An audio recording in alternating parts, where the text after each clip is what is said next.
Shalom, selamat sore Bapak Ibu Saudara-saudari yang terkasih dimanapun Anda berada.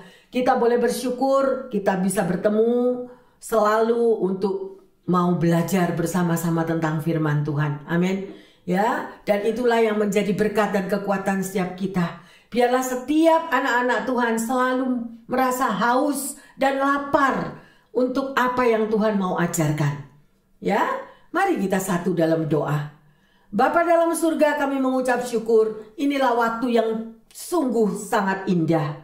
Kami tetap boleh memiliki waktu untuk lebih dekat melalui firman yang akan Kau berikan. Membuka mata hati dan kepikiran kami, Tuhan. Kami mau lebih dan lebih lagi mengerti, Tuhan. Biarlah firman-Mu ini boleh menegur kami. Firman-Mu boleh menempelak kami. Sehingga kami, Tuhan, selalu mawas diri di dalam bertindak, di dalam melakukan langkah-langkah kaki kami ke depan.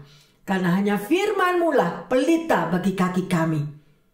Dan disitulah kami boleh melihat betapa kasih-Mu selalu menyertai di dalam firman-Mu untuk senantiasa menegur dan menguatkan setiap umat-Mu. Terima kasih Bapa dalam surga, di dalam nama Tuhan Yesus hamba berdoa. Haleluya.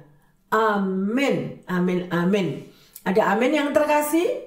Ya, hari ini kita akan belajar sungguh sesuatu yang amat penting di dalam kehidupan saudara dan saya, yaitu mengerti akan kehendak Tuhan. Banyak anak-anak Tuhan yang mengaku sebagai anak Tuhan sudah dibaptis, tapi mereka hanya berjalan rutinitas. Mereka berjalan sesuai dengan apa yang mereka mau tanpa mengerti akan kehendak Tuhan. Dan untuk mengerti akan kehendak Tuhan, itulah yang terpenting di dalam hidup saudara dan saya. Ya, kita sudah diberkati Tuhan, kita sudah diangkat hidupnya, atau masih ada mereka yang mengalami struggle atau persoalan atau apa saja yang belum terjawab. Tetapi percayalah, melalui masalah-masalah yang ada itu yang terkasih, mengertilah terlebih dahulu akan kehendak Bapa. Dan untuk mengerti kehendak Bapa, kita harus tahu persis siapa Bapa kita, siapa Allah kita. Kalau kita sudah mengenal siapa juru selamat kita, maka saudara juga akan mengerti siapa diri kita ini loh. Karena banyak orang yang tidak mengerti Tuhan dan juga tidak mengerti dirinya sendiri. Nah, inilah yang jadi anak Tuhan yang langlinglung, berjalan tapi tanpa kemudi, berjalan tapi tidak tahu arahnya kemana. Ya, yang terkasih, sungguh-sungguh ini adalah suatu teguran untuk mengingatkan setiap kita. Ya, sebagai anak Tuhan kita harus tahu dan mau mengerti akan kehendak Tuhan. Tetapi banyak anak-anak Tuhan yang mengerti akan kehendaknya sendiri. Mauku, atau maumu. Ya. Dan itu di luar daripada apa yang menjadi kehendak Tuhan. Ya, yang terkasih.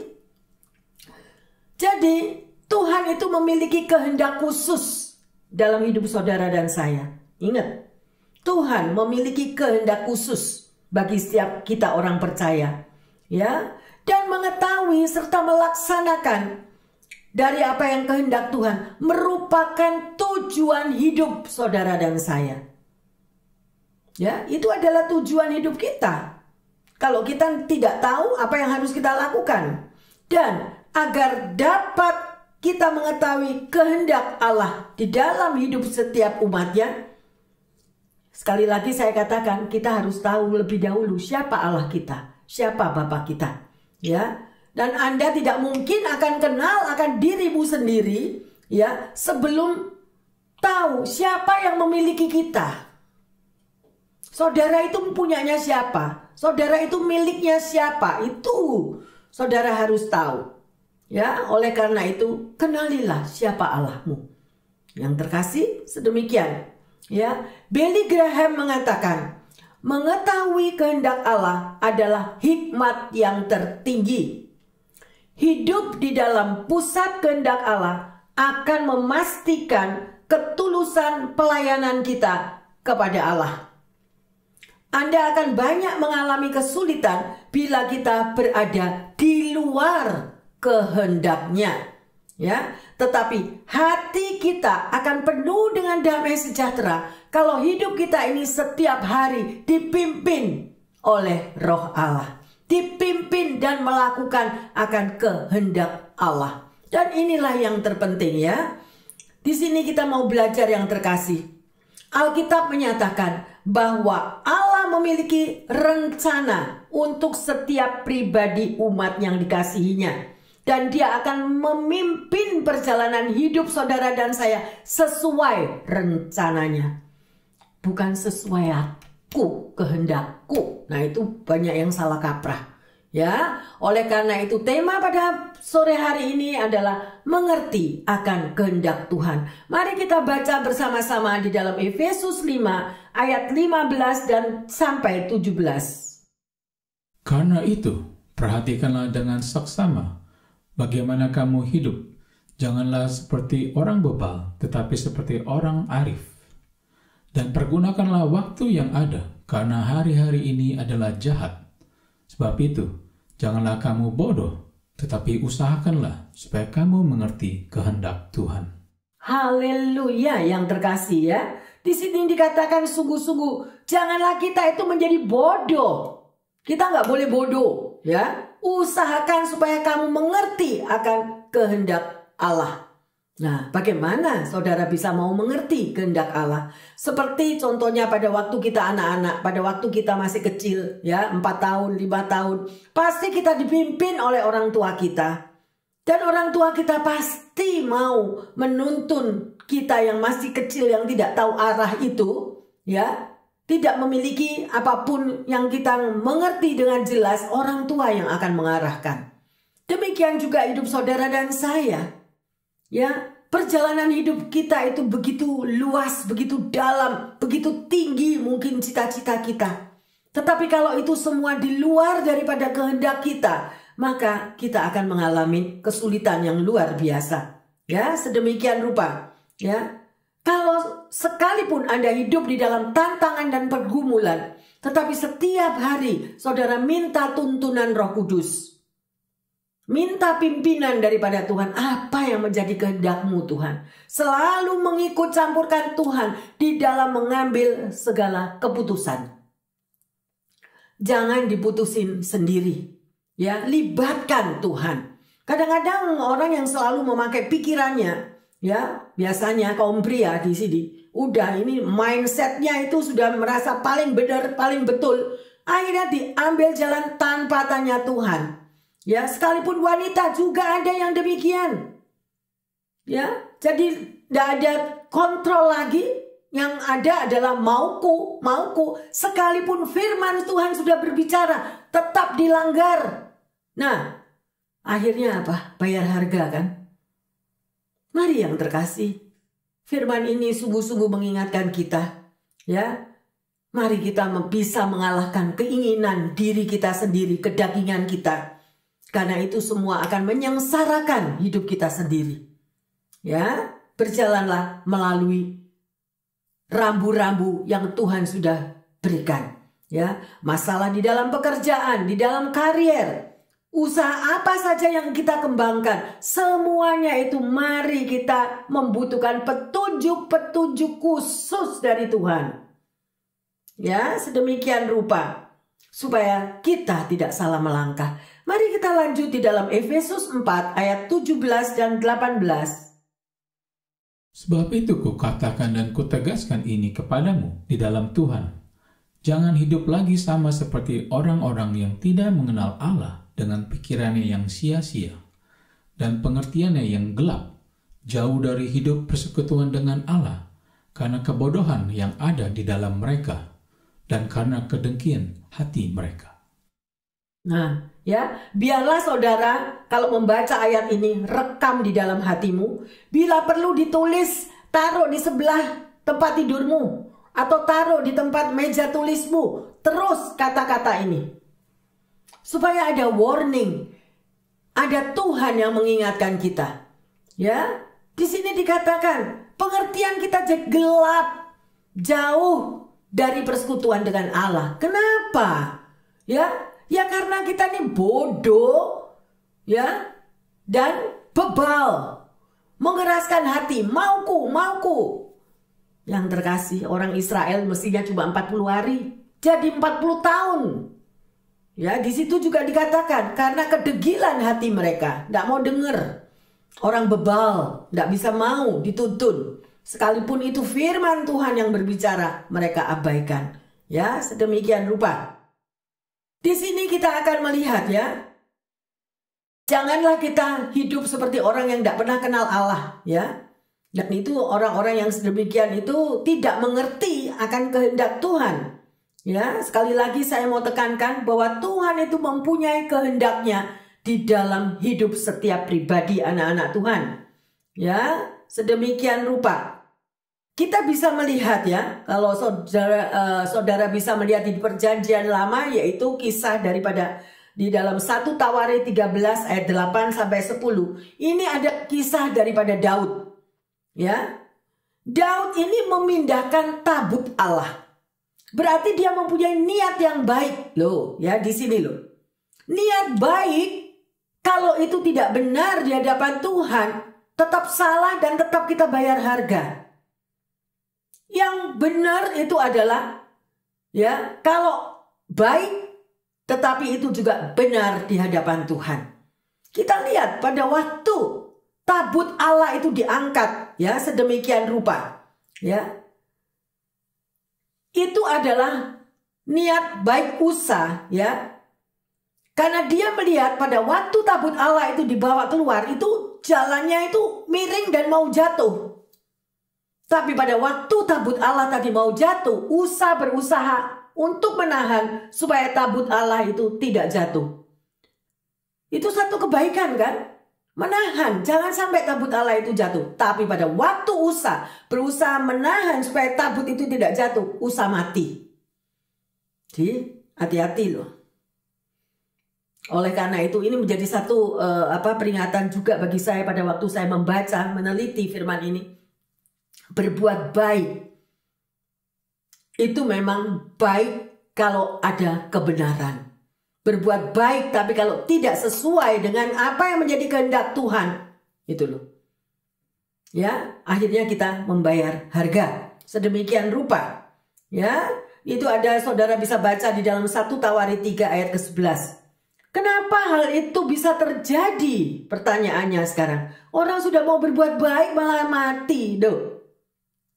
Ya, karena Daud melakukan tidak sesuai dengan kehendak Tuhan. Sih? Ya, oleh karena itu jangan pakai pikiran kita sendiri. Jangan kalau kita menghadapi masalah, mendidik anak, menghadapi sekolah, menghadapi karir, menghadapi apa, langsung tanpa tanya ambil jalan pintas, semuanya berantakan. Ya, libatkan Tuhan yang terkasih sekali lagi. Ya, ayo kita lihat di sini.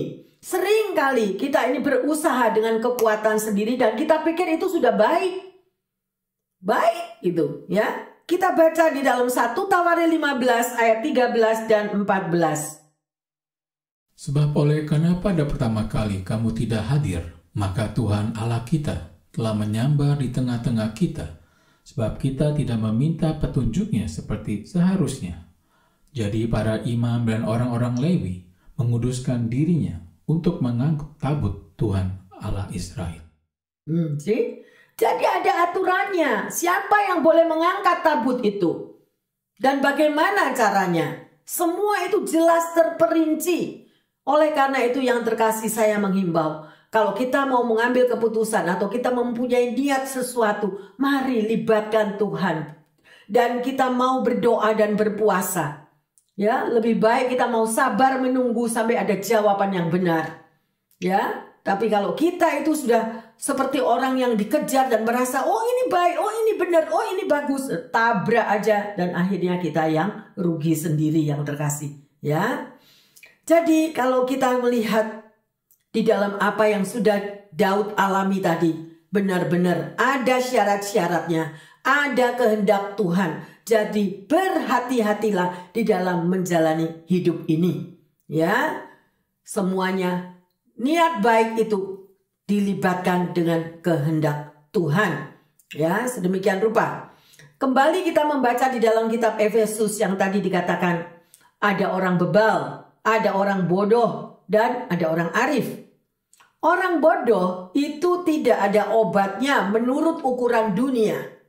Ya, kalau bodoh tidak bisa kaya katanya. Dan orang kaya tidak bodoh, karena kalau orang bodoh, ya sedemikian rupa, dia menerima warisan dari orang tuanya yang berlimpah-limpah, luar biasa. Ya, ini si bodoh tadi. Tetapi dia akan habis juga karena dia tidak memakai apa yang sesuai dengan yang Tuhan mau. Ya, jadi karena kebodohannya, makanya kalau enggak sampai dibilang orang bodoh. Ada di Alkitab orang bodoh loh. Ya, mungkin ada yang bilang, oh Bu Pendeta kok ngomongnya orang bodoh-bodoh terus sih, sakit hati saya dibilang orang bodoh. Baca, Tuhan sendiri yang berbicara. Jangan kita jadi orang bodoh. Amin. Mengertilah akan kehendak Tuhan. Nah, itu yang jadi benar. Ya, sedemikian rupa. Kita pikir orang bodoh selalu memikirkan, ya, bagaimana aku mau jadi kaya? Bagaimana aku harus bisa cepat kaya? Nah, sedemikian rupa. Akhirnya apa? Jalan pintas yang diambil. Tidak peduli tabrak kiri, tabrak kanan, ya, korupsi atau apa aja jalan yang tidak benar. Ya, jual narkoba atau apa saja dilanggar semua hanya untuk bisa menjadi kaya luar biasa dan mati masuk surga. Itu keinginan daripada orang-orang yang tidak mengenal Tuhan yang terkasih. Ya, bukan itu. Ya, mari kita mau belajar ya. Sungguh ada orang-orang yang tidak bisa memikirkan dengan jelas karena apa? Karena mereka tidak memiliki hubungan pribadi dengan Tuhan. Orang yang membaca firman Tuhan, orang yang memiliki hubungan pribadi dengan Tuhan, selalu bertanya dengan Tuhan, memiliki relationship yang baik dengan Tuhan, sehingga tahu apa yang harus dia lakukan. Ayo kamu belok ke kanan, ayo kamu lakukan kiri, ayo kamu begini, kamu begitu. Itu semua daripada Tuhan. Ya, sedemikian rupa. Dan kalau orang bodoh itu akhirnya sudah diberi warisan yang berlimpah-limpah, akhirnya habis juga karena bodoh. Dan akhirnya dia akan mengatakan apa? Ah, memang nasibku. Sudah nasibku aku menjadi begini. Ya, tidak demikian di dalam Tuhan yang terkasih. Amin. Ayo kita baca di dalam Amsal 3 ayat yang ke-6. Akuilah dia dalam segala lakumu, maka ia akan meluruskan jalanmu. Nah, berarti apa? Akuilah Tuhan dalam segala lakumu, berarti libatkan Tuhan. Ya, libatkan Tuhan. Maka ia akan meluruskan perjalanan kaki saudara dan saya. Ya. Sekalipun jalan kehidupan kita itu berbelok-belok saat ini, Tuhan mampu untuk meluruskan pada waktunya. Ya. Oleh karena itu sekali lagi, mintalah agar hidup saudara dan saya selalu dipimpin oleh Roh Kudus. Anak-anak kita dipimpin oleh Roh Kudus, tidak memakai kekuatannya sendiri. Mau membuka bisnis ini, membuka bisnis itu, mau berjalan ke depan, mau apa saja. Libatkan Tuhan. Supaya kita tidak salah kaprah. Haleluya. Amin. Ya, sedemikian rupa. Dan saudara, kita mengenal, untuk kita bisa mengenal akan kehendak Tuhan, ya, memerlukan ketaatan. Ketaatan, tetapi kita kalau melihat dosa pertama yang terjadi pada waktu Adam dan Hawa diciptakan, dosanya adalah karena tidak taat. Ya, Tuhan sudah memberitahu untuk semua apa yang boleh dia makan. Ya, di Taman Firdaus, tetapi cuma satu yang tidak boleh, jangan makan ini ya, gitu. Tapi justru itu yang dilanggar. Nah, itu tidak taat. Nah, demikian juga dengan kehidupan saudara dan saya. Ya, untuk sekali lagi saya ulangi, mengerti akan kehendak Tuhan diperlukan kita mau hidup taat. Ya, karena dengan kita taat, ya, Tuhan itu lebih mudah untuk menuntun jalan hidupmu dan hidupku. Kalau kita taat, kita nurut, itu Tuhan lebih mudah, ya, untuk menuntun saudara dan saya. Dengan ketaatan, Tuhan itu bisa memulihkan hidup kita. Ya, kalau kita mau taat, kita sudah berdosa, kita minta ampun. Tuhan, aku mau taat sekarang. Aku datang lagi kepadamu. Tuntunlah aku, pulihkan aku. Pasti Tuhan akan pulihkan. Ya, dengan ketaatan Tuhan akan memulihkan kehidupan kita dengan mudah. Dan dengan ketaatan yang kita mau taat, melakukan apa yang Tuhan katakan, kita akan melihat janji-janji Tuhan itu digenapi dalam hidup kita. Pasti Tuhan akan menggenapi janjinya di dalam kehidupan kita. Sebab Tuhan itu suka kepada orang yang taat. Dia tidak suka kepada pemberontak. Nah, ya, makanya orang yang suka memberontak kepada Tuhan akan bayar harga sedemikian rupa. Ya, Bapak, Ibu, saudara-saudari yang terkasih, kita ingat perjalanan Yesus pada waktu di muka bumi. Apa yang dia alami?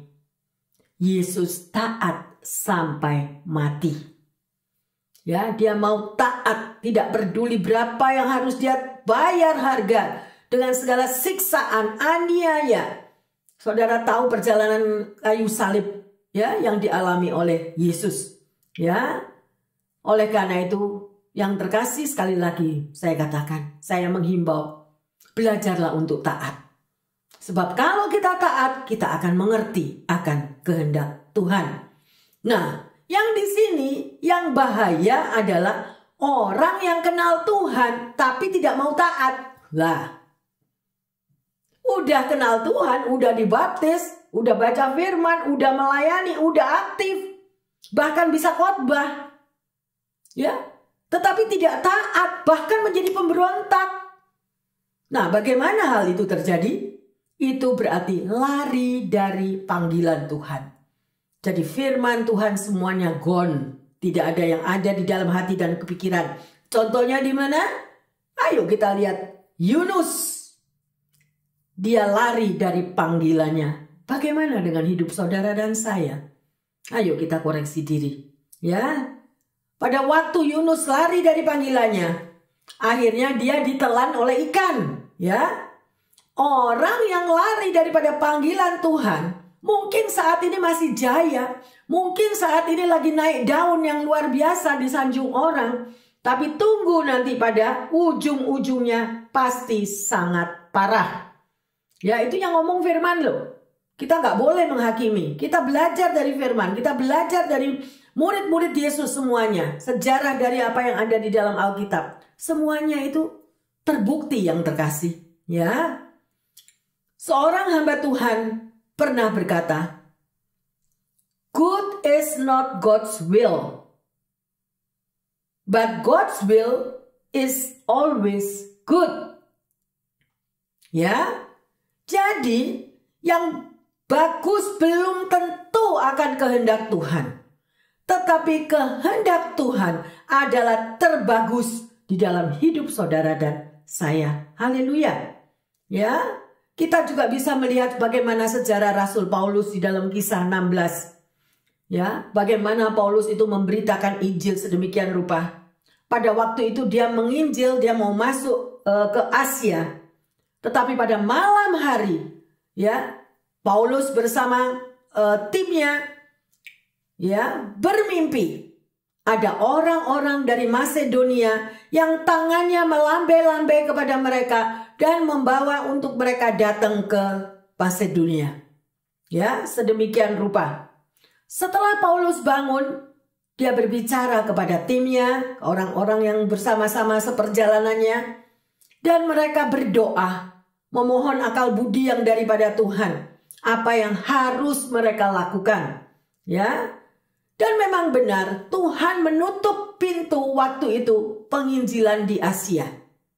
Ya. Dan membuka pintu untuk mereka menginjil di Eropa. Nah, di sini akhirnya Eropa, bahkan termasuk kaisarnya, semuanya itu bertobat. Ya. Menjadi Kristen. Karena Rasul Paulus tidak memakai otaknya sendiri, tidak mengandalkan kekuatannya sendiri, tetapi dia melibatkan Tuhan, memohon tuntunan Tuhan. Marilah kita mau belajar setiap hari bersama Tuhan. Ayo yang terkasih, Jangan lagi memikirkan hidupku gimana 1 tahun lagi, 3 tahun lagi, 5 tahun lagi. Jangan pikirkan itu. Pikirkan setiap hari ini loh, apa yang aku harus lakukan. Mohon tuntunan Tuhan. Begitu bangun pagi langsung berdoa. Mengucap syukur kalau kita masih bisa menghirup nafas. Dan kita bisa melihat kasih Bapa. Mohon tuntunan Roh Kudus. Apa yang harus aku lakukan pada hari ini Tuhan? Tuntunlah aku. Engkau melihat pekerjaanku ini belum selesai. Beban tugas yang begitu banyak. Atau apa aja. Banyak tantangan, rintangan. Ya, bil-bil yang harus dibayar. Keadaan uang yang begitu menipis. Bawa semuanya kepada Tuhan. Dan Dia akan menuntun jalan kaki kita, jalan kaki saudara dan saya. Minta atas petunjuk kehendak Tuhan. Ya, yang terkasih, sedemikian rupa. Ya, kita mau belajar daripada isi Alkitab itu. Makanya orang yang tidak pernah mau membaca Alkitab itu rugi sendiri. Banyak contoh-contoh daripada murid-murid Yesus. Banyak pelajaran dari Daud, dari Yunus, dari Rasul Paulus. Sebagai pengikut Kristus itu ada harga yang harus dibayar. Ya, sedemikian rupa. Jadi, mari yang terkasih. Sekali lagi tidak bosan-bosannya. Ya, libatkan Tuhan di dalam setiap hari perjalanan hidupmu. Jangan jalan sendiri. Kalau kita jalan sendiri pakai kekuatan sendiri pasti kita hilang. Saudara tahu kalau siapa yang punya anak kecil umur 3 tahun, 4 tahun, dibiarkan jalan sendiri, saudara pergi ke market. Anak ini akan lost, tak tahu kemana. Ya, tapi tetaplah kita berada di dalam gandengan tangan Tuhan. Ya, kalau sebagai anak-anak Tuhan, kita tahu bahwa Yesus kita, Juru Selamat kita, itu adalah yang terbaik, yang menyelamatkan hidup saudara dan saya. Semestinya Dia memiliki tempat yang paling tinggi di dalam hidupmu dan hidupku. Di dalam segala perkara, tanya kepada Dia. Kalau Tuhan Yesus itu adalah yang terbaik, yang the best dari segala-galanya, yang paling hebat, mari kita juga memberikan yang terbaik di dalam hidup kita untuk Dia. Berikan pelayananmu yang terbaik. Berikan kerja kerasmu yang terbaik untuk Tuhan. Ya, ada orang punya anak 3, yang 2 IQ-nya setinggi langit, yang kecil IQ-nya jongkok. Ya udah, yang IQ jongkok aja aku kasih ke Tuhan. Loh, kalau Tuhan itu adalah yang terutama, yang terbaik di dalam hidupmu, Juru Selamat, berilah yang terbaik untuk Tuhan. Ada amin? Anakmu yang terhebat, kasih ke Tuhan. Ya, semuanya yang terbaik di dalam hidupmu, berikan untuk Tuhan. Jangan yang diberi itu yang IQ jongkok begitu, yang terkasih. Ya, dan ini adalah satu himbauan. Ya, supaya kita mengerti. Kalau Tuhan itu yang terbaik di dalam hidupmu, engkau pasti juga akan mempersembahkan yang terbaik bagi Dia. Ada amin, haleluya. Ya. Yang terkasih, memberi yang terbaik bagi Tuhan, ya.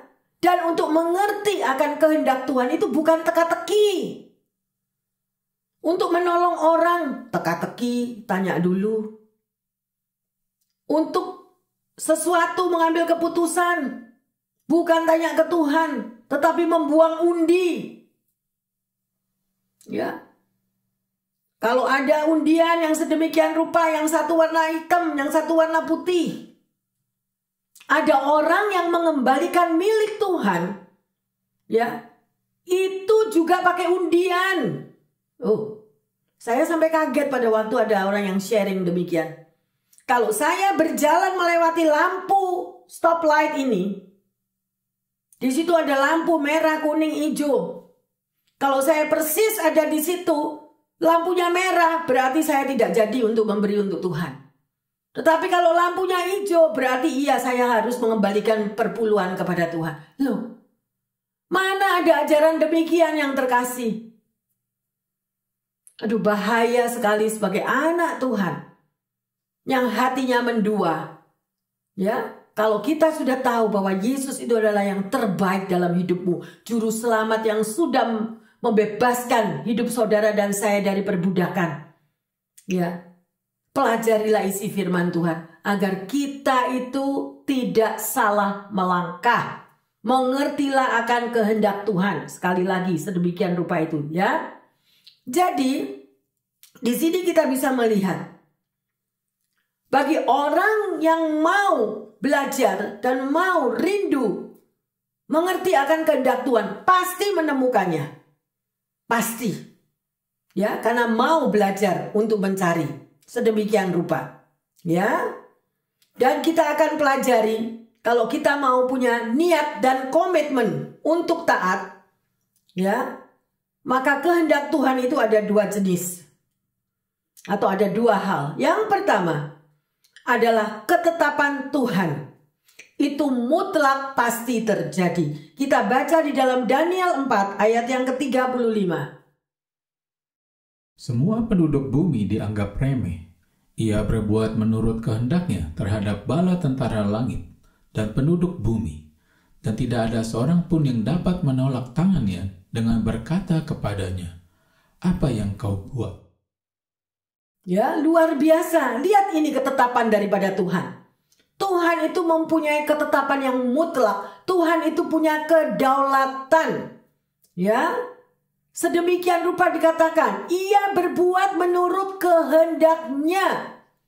Loh, ya, terhadap semua bala tentara langit, penduduk bumi, tidak ada seorang yang dapat menolak tangan Tuhan dengan berkata, "Apa Tuhan yang kau buat?" Berapa banyak kita sebagai anak-anak Tuhan pada waktu kita memberontak, kita melawan Tuhan. Tuhan, mana jawaban doa? Tuhan, apa yang kau bisa buat dalam hidupku? Nah, ini adalah orang-orang yang memberontak, marah kepada Tuhan. Ya, yang terkasih, ingatlah bahwa Tuhan itu mempunyai kedaulatan. Ya, Yesus aja pada waktu dia berada di Getsemani, ya, dia berdoa kepada Bapa. Dia berkata, "Apabila mungkin, lewatkanlah cawan ini daripadaku, tetapi bukan atas kehendakku, tetapi biarlah atas kehendakmu." Itu Yesus loh. Bagaimana Anda dan saya? Apakah kita juga berdoa sedemikian?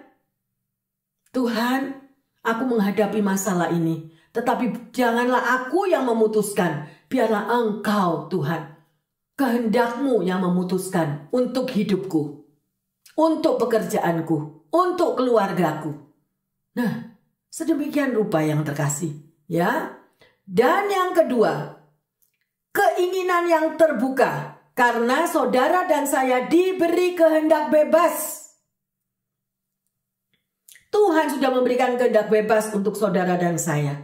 Ya, untuk saudara menentukan Anda mau melakukan ketaatan atau saudara mau bebas, tidak mau melakukan apa-apa. Itu terserah.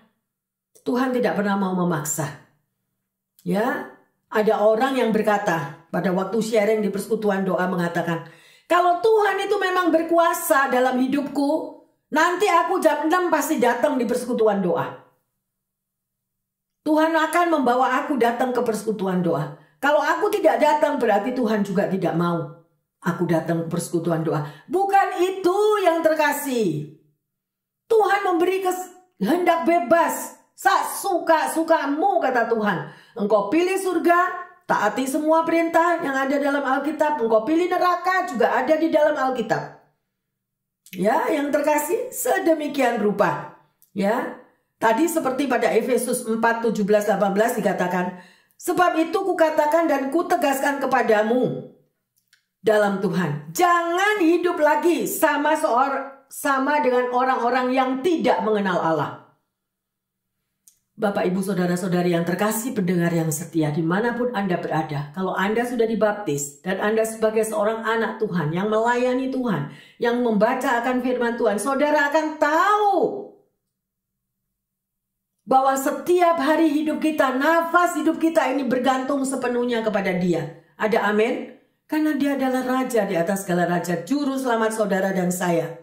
Jangan mau lagi kita mau hidup bodoh, Ya, tidak ada orang yang bodoh. Setelah Anda mengambil satu keputusan, aku mau jadi anak Tuhan, milikilah kerendahan hati. Gak mau jadi orang bodoh, gak mau jadi orang bebal, gak mau jadi orang pemberontak. Supaya apa? Supaya perjalanan hidup kita tuh gak sakit semua. Ya, dan itu adalah satu proses kehidupan, ya. Cara manusia menanggulangi masalah itu berbeda dengan cara Tuhan yang membereskan masalah Anda. Anda mungkin untuk menanggulangi masalah Anda membutuhkan waktu sampai bertahun-tahun. Ya, karena apa? Mungkin kita tidak terbuka, kita tidak surrender, kita tidak menyerahkan kepada Tuhan. Ya, banyak peraturan-peraturan yang di dalam firman Tuhan. Tangan Tuhan tidak terlalu pendek untuk menjawab doa saudara dan saya. Ada itu dalam firman Tuhan.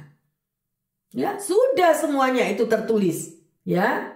Tetapi cara manusia menanggung masalah yang tidak terduga dan apa aja semua sudah dikalkulit di dalam pikirannya, yaitu mengambil jalan semuanya memang bagus. Semua aturan-aturan yang ditetapkan itu bagus. Tetapi cara dunia yang diberikan, yang ditawarkan adalah untuk saudara memiliki asuransi.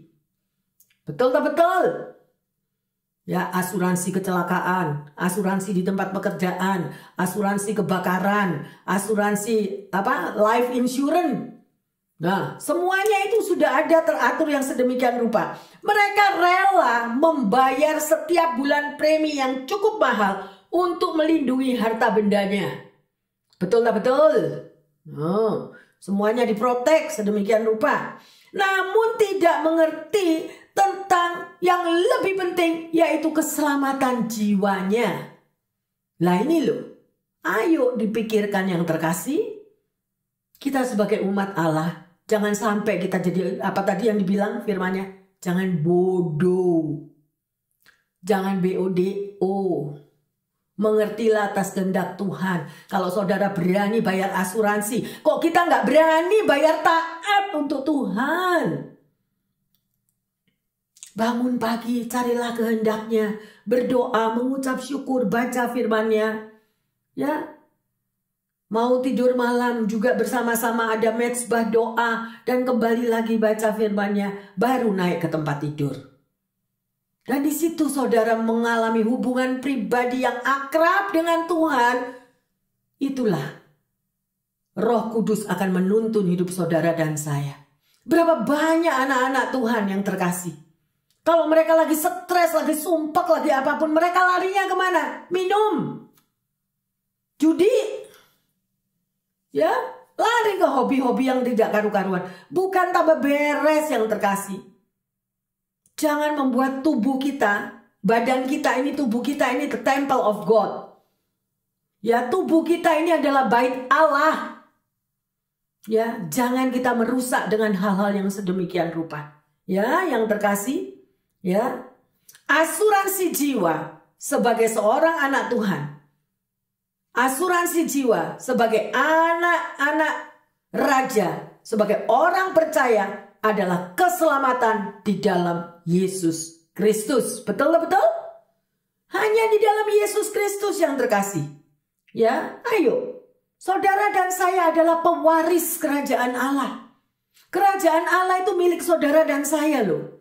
Pada waktunya kita dipanggil pulang. Apakah rumah saudara sudah jadi di surga? Nah, bagaimana saudara membangun rumah kita di surga? Caranya dengan cara hidup kita di bumi ini loh.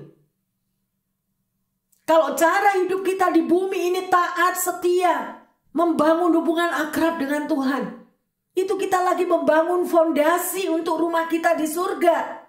Yang Tuhan akan berkati, Tuhan sediakan. Lah kalau hidup di bumi Anda udah acak-acakan, nggak karu-karuan, nggak bisa dipimpin, nggak bisa dituntun. Lah mau berharap akan rumah yang bagaimana di surga nanti yang terkasih?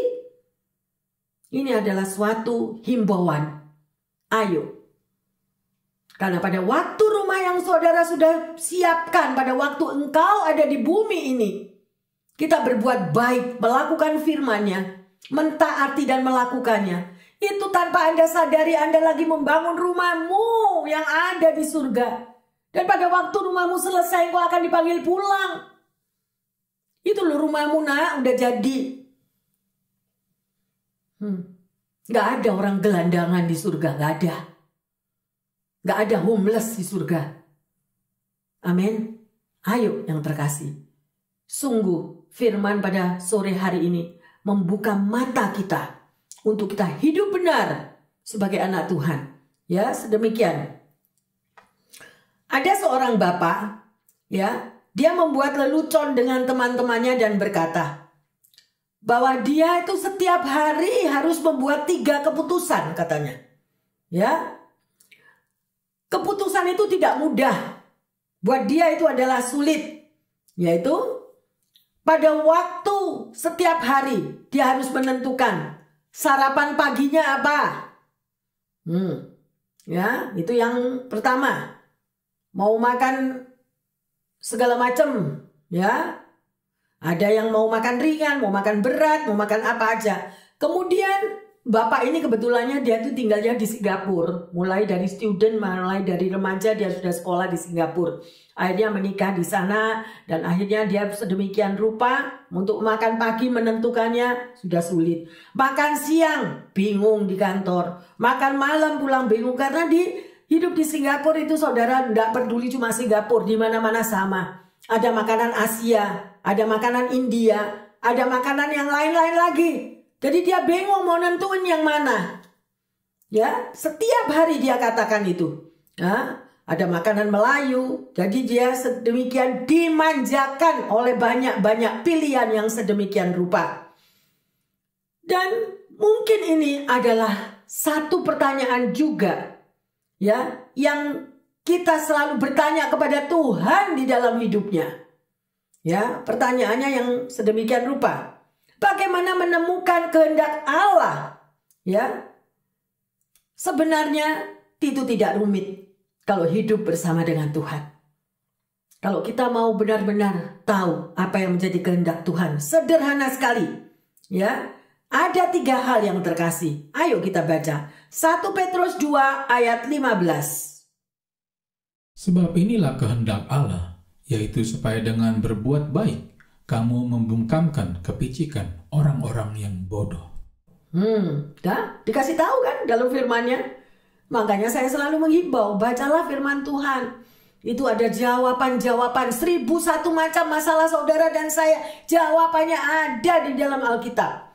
Ya, yang pertama tadi, salah satunya untuk mengerti kehendak Allah itu apa? Ya, di sini dikatakan supaya saudara dan saya berbuat baik untuk membungkamkan kepicikan orang-orang yang bodoh. Nah, jelas kan? Itu yang pertama, yang sedemikian rupa. Ya. Kemudian yang kedua di dalam 1 Tesalonika 4 ayat yang ketiga. Karena inilah kehendak Allah, pengudusanmu, yaitu supaya kamu menjauhi percabulan. Nah, ada lagi. Ini yang Tuhan mau. Ya, sangat jelas sekali. Jadi saudara dan saya harus hidup kudus. Kudus itu bukan cuma hanya di dalam perbuatan, tetapi di dalam pikiran kita ini loh, yang orang lain tidak bisa lihat. Ya, kalau pikiran kita itu sudah yang aneh-aneh, tentang hal juga yang aneh-aneh, itu juga sudah tidak kudus. Ya, yang terkasih. Kemudian yang ketiga, 1 Tesalonika 5 ayat 18. Mengucap syukurlah dalam segala hal, sebab itulah yang dikehendaki Allah di dalam Kristus Yesus bagi kamu. Luar biasa yang terkasih. Berarti kita sudah tahu kan? Untuk mengikuti kehendak Allah, semuanya sudah teratur dan sudah tertulis di dalam firman-Nya. Ya, saudara dan saya sudah dianjurkan untuk melakukan hal sedemikian. Ketika saudara dan saya hidup di dalam iman dan melakukan apa yang tertulis sesuai dengan Alkitab, ya, dengan jelas kita yakin bahwa saudara dan saya mampu untuk mengambil satu keputusan yang benar, ya, pada waktu ada pertanyaan-pertanyaan atau kesulitan-kesulitan di dalam hidup, saudara akan dapat menyelesaikannya. Karena rambu-rambu itu sudah diajarkan melalui firman Tuhan yang terkasih. Ya, jadi kehendak Allah supaya saudara dan saya ini berserah sepenuhnya, bersedia mengikuti apa yang diperintahkannya, setia kepadanya. Maka pasti saudara dan saya selalu ada di dalam bimbingan Roh Kudus. Sekali lagi, cara yang terbaik untuk Anda dan saya mengenal akan kehendak Allah adalah menyatakan ketaatan kita kepadanya. Ada amin? Haleluya, pendengar yang setia.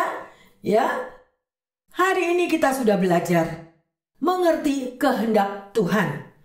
Pertanyaannya, apakah kita sudah berusaha untuk mengerti kehendak Tuhan di dalam hidup saudara dan saya?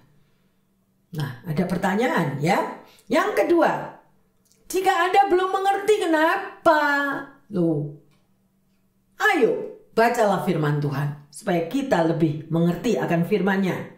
Selanjutnya, apakah ada hal-hal yang menghalangi untuk Anda mengerti akan kehendak Allah? Kalau ada hal-hal yang menghalangi, sebutkan kenapa. Atau kita masih mengandalkan kekuatan kita sendiri, kepikiran kita sendiri. Nah, sebutkan hal-hal yang sedemikian. Ya, jadi bagaimana cara Anda dan saya bisa mengerti akan kehendak Allah? Semuanya kita sudah pelajari sore hari ini yang terkasih. Ya, dan sebagai ayat emas, mari kita baca di dalam Roma 12 ayat yang kedua. Janganlah kamu menjadi serupa dengan dunia ini, tetapi berubahlah oleh pembaharuan budimu, sehingga kamu dapat membedakan manakah kehendak Allah, apa yang baik, yang berkenan kepada Allah, dan yang sempurna. Luar biasa. Baca sekali lagi, rekam di dalam hatimu, ya. Tulis bila perlu di paper, lekatkan di tempat meja belajarmu, meja kantormu bila perlu, ya, supaya kita selalu mawas diri. Jangan kita menjadi serupa dengan dunia ini, tetapi berubahlah. Itulah yang dihimbau oleh Tuhan. Berubahlah oleh pembaharuan budimu sehingga kamu dapat membedakan mana kehendak Allah, ya, apa yang baik, yang berkenan kepada Allah dan yang sempurna. Nah, ini sudah jelas total, sudah ada jawaban apa yang menjadi kehendak Allah di dalam hidup saudara dan saya. Ada amin?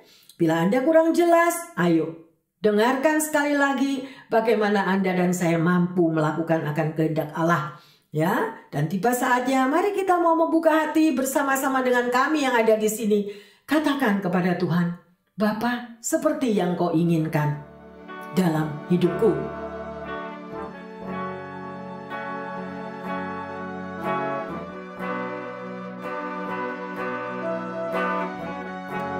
Haleluya, Jesus.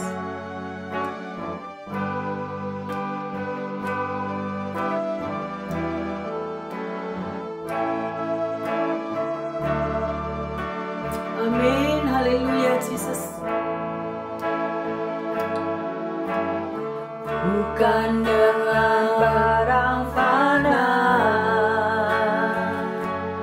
Kau membayar dosaku, yes Lord, dengan darah yang mahal,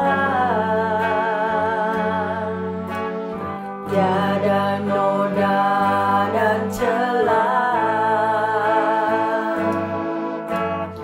bukan dengan emas perak Kau menebus diriku, oleh segenap kasih dan pengorbananmu, ku telah mati dan tinggalkan, amin, cara hidupku yang lama. Amin, Jesus. Semuanya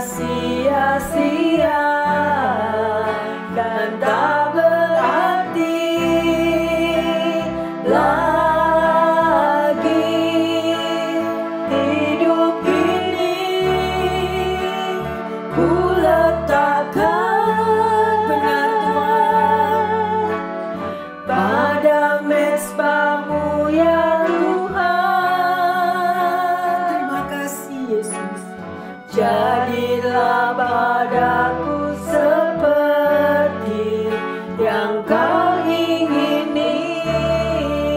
Mari bersama-sama kita ulang lagu ini. Biarlah lagu ini menjadi doa bagi setiap kita. Bukan dengan barang fana. Benar Tuhan, kau membayar dosaku. Kau sudah menebus umatmu Tuhan dengan darah yang mahal. Tiada noda dan celah. Terima kasih Tuhan. Bukan dengan emas perak, kau menebus diriku. Oleh segenap kasih dan pengorbananmu, ku telah mati dan tinggalkan cara hidupku yang lama. Benar Tuhan, semuanya sia-sia dan tak berarti lagi hidup ini. Ku letakkan, terima kasih Tuhan, pada mezbahmu ya Tuhan. Jadilah padaku seperti yang kau ingini. Haleluya, amin, amin, amin Tuhan. Jadilah padaku seperti yang kau ingini. Terima kasih Tuhan. Jadilah padaku seperti yang kau ingini. Bapa dalam surga, sungguh firman-Mu boleh membukakan mata hati dan kepikiran kami Tuhan. Kami boleh menjadi sadar bahwa di dalam kehidupan ini sering kami melangkah sendiri di luar Engkau. Di dalam kehidupan ini Tuhan, sering kali kami tanpa mohon tuntunan-Mu, tanpa mengerti akan kehendak-Mu, sehingga kami memutuskan setiap masalah itu dengan kekuatan kami sendiri. Terima kasih Bapa dalam surga. Saat ini kami tahu dengan jelas Bapa. Kami mau membuka hati, membuka pikiran kami, memohon senantiasa pengurapan-Mu setiap hari di dalam kehidupan kami. Agar betul-betul firman ini tadi Tuhan terjadi di dalam setiap kami. Bagi pendengar yang setia dimanapun mereka berada, baik di rumah mereka maupun di kamar-kamar mereka, ataupun juga bagi semua jemaat yang mendengarkan firman ini. Biarlah kehendak-Mu yang kami mampu lakukan, bukan dengan kehendak kami sendiri. Tuhan, ampuni kami.